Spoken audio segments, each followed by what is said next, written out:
Mic is. Oh.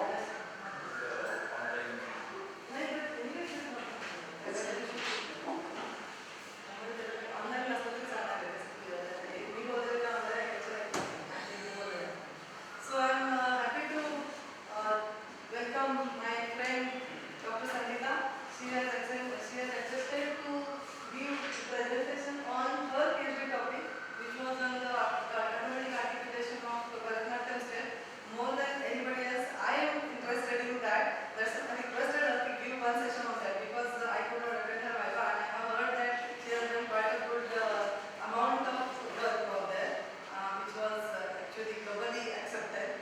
So I thought when David sir is there, Sasanja sir is there, and junior team students, we want to do something with research. So it was not the okay, we should have hundreds of people. 2-3 people who want to take it ahead. That was the expectation. So let's start. And thank you Sangeeta, and thank you sir for being in time before me and accepting this on the spot. So let's start. Thank you, Abuja, for giving me this beautiful opportunity. Good morning, everyone. I'm pleased to present to you the topic which is very close to my heart, automation of Bharat-natyam choreography for pure dance movements. Many people have asked me what is pure dance movements. Now, those who know dance, they are aware of what is nritya.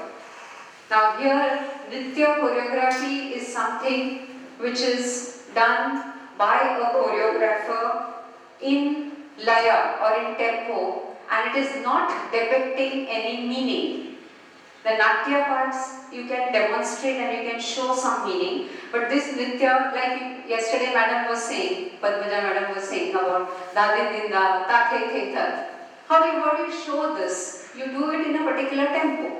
So the choreographer knows the number of beats and he or she performs. Now what happens in a typical Bharat-natyam dance school is, you learn for 6, 10 years, 15 years from your dance guru through the rote learning method, and then it is fixed in your body, it's muscle memory, correct? So when you are going to produce or when you are listening for choreography or production, automatically when you hear it's a 4-beat movement, you'll do tatte taha, ditte taha, the same what is taught to you.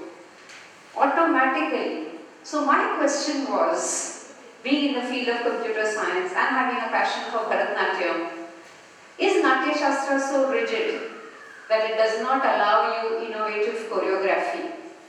So none of my dance teachers had introduced me to Natya Shastra, although I have learned from many teachers. And I didn't take it up as a passionate choreographer separately, but I choreograph separately. That's my own passion, okay? Because I'm in the teaching field. And you all know how demanding it is. So because of that, I started reading Natya Shastra to understand what it meant. And it was a beautiful surprise there where he allowed innovative choreography. Varun Muni has never restricted and said that you only stick to what I have said. And he's not written about dance as per se. He's written about the bodily movements. So the more I read about Natya Shastra, the more I was attracted. And I said, why don't we use computers to suggest what Ambuja is going on saying for the last 2 days, suggest innovative choreography. So that is what I am trying to intend to do. So the research objective was use of information technology to suggest innovative and aesthetically pleasing poses for Bharat-natyam choreography.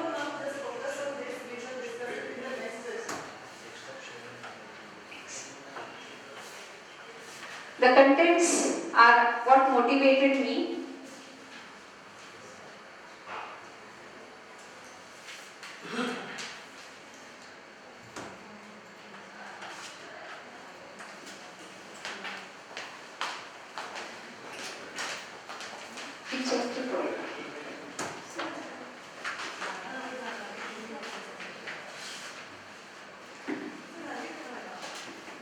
So the contents were what motivated me, which I have briefly already introduced you, few research contributions and publications. So next. As usual, my passion for Bharat-natyam, and I wanted to do something which is new, and when I started reading this ancient manuscripts, it started unfolding so many new things to me. And I chanced upon a paper by Judith Gray, if I am not mistaken, of 1989 paper, which mentioned the terminology dance technology, where he has coined this term and said, the dance is an art and creativity, that's fine, then why not use computers to use in the innovation? That was in 1980s, he's done that. So that fascinated me, then why not use it for choreography and make it deviate from the tradition, but not to deviate so much so that a dance teacher says, this is not Bharat-natyam at all. So something which will keep that in mind, yes. Someone was asking me right now, that have you done image processing, which most of you must be taken, that take something existing from the videos. If you take anything which is existing from the videos or YouTubes, you will find the same choreography used for Nritya.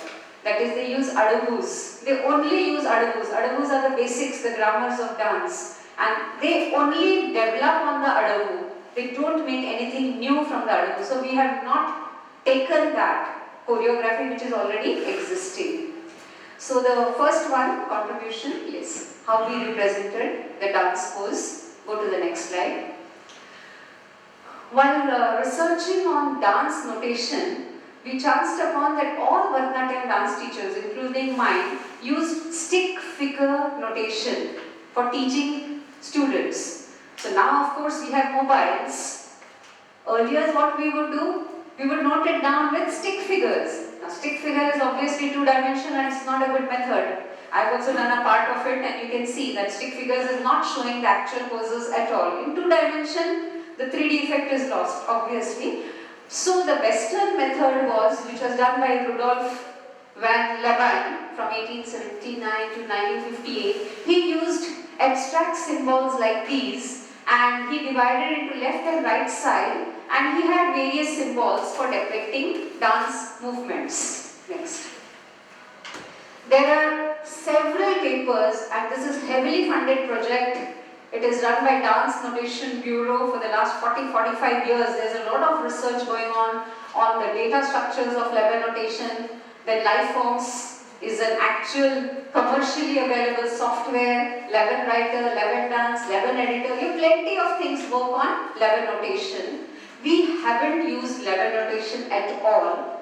Animet Karpan, who is a Russian dancer but who has come down to India to learn Indian classical dance, she tried doing this in around 80s or 90s, and she found that the intricate mudras of Bharat-natyam and expressions were very difficult to notate through this. Ami Pandya from MS University Baroda has already notated adabus using level notation. So we have not touched this area at all. How have we represented the dance poses then? So we have to model the dance poses, right? So what we have done is we have kept two assumptions, that the movement of the limbs are with reference to a dancer and the dancer is facing the audience. We have used something called as Bartniff fundamentals, which is a set of principles for corrective body movements by Imgrad Bartniff, who studied with Rudolf Laban. Now in this Bartniff fundamentals, she talks about three body planes. I'll be explaining when I tell about that. But now, the six major limbs of the body, the head, the right hand, left hand, waist, right leg, left leg. We have taken the major limbs of the body and we have used Natya Shastra's mudras or limbs and orientation. So we have chosen only those head movements which do not show or depict any meaning. For example, if you see Natya Shastra, there are 9 Shirobedas. Out of that, there is a drunken movement, a circling movement, or there are certain movements of the birds. So whichever is depicting something, we have not taken those. We have taken only those movements looking right, left, front, which are used for Nritya. So we have chosen those movements and reduced them to only those which are used for adabus, and not taken movements which represent something. Like I explained to you, a circling movement, which you can show you're sleepy or you're a drunkard, something, those movements are not taken. Next. Same thing for modeling a hand. We have divided into different parts. Now if you see 8 different attributes. Now this attribute starts from the shoulder, the elbow, the wrist and the palm. So what we have done is, as per the Bharat-natyam fundamentals, we have used the X, Y and Z axis. So if the right hand X is straight, Y will be up and down and Z will be front and back. So whatever is right hand side is positive, the right hand going left becomes negative. Positive, negative, positive, negative. When the right leg goes left side, it becomes negative. Same thing with the left. So we have used all these orientations as per Bharat-natyam, what is mentioned in the Hasta Mudras. So if we directly codify Hasta Mudras, we have single hand and double hand gestures. Now, total it comes to around 50 odd, or I don't know how many, I can't remember right now, the Asamyukta and Samyukta Hastas. So what we noticed was the double hand gestures could be represented through single hands. So instead of taking each of these mudras and making such a big combinations, you could model them by cutting them down and representing it in this fashion.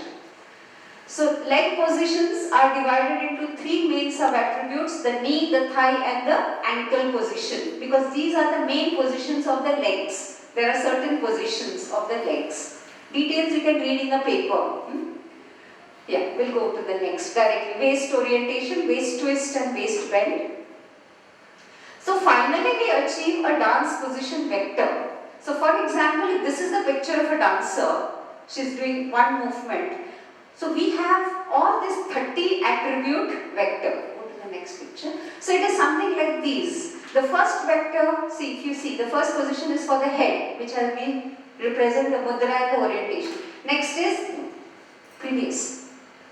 The right hand, it has 8 attributes. Left hand, because what the right hand is doing, the left hand may not do. Or the right hand and left hand may be doing something else, 2 different things. So we have to represent the right hand and the left hand, the waist position, the right leg and the left leg. So we get a 30 attribute position for representing a dance pose. So a pose notation for representing adobus was created, which looked, for example, this. You would have a 30 attribute vector. Next. So we have plenty of those, but we are lagging time. So most of the dance schools use similar adobus with slight variations.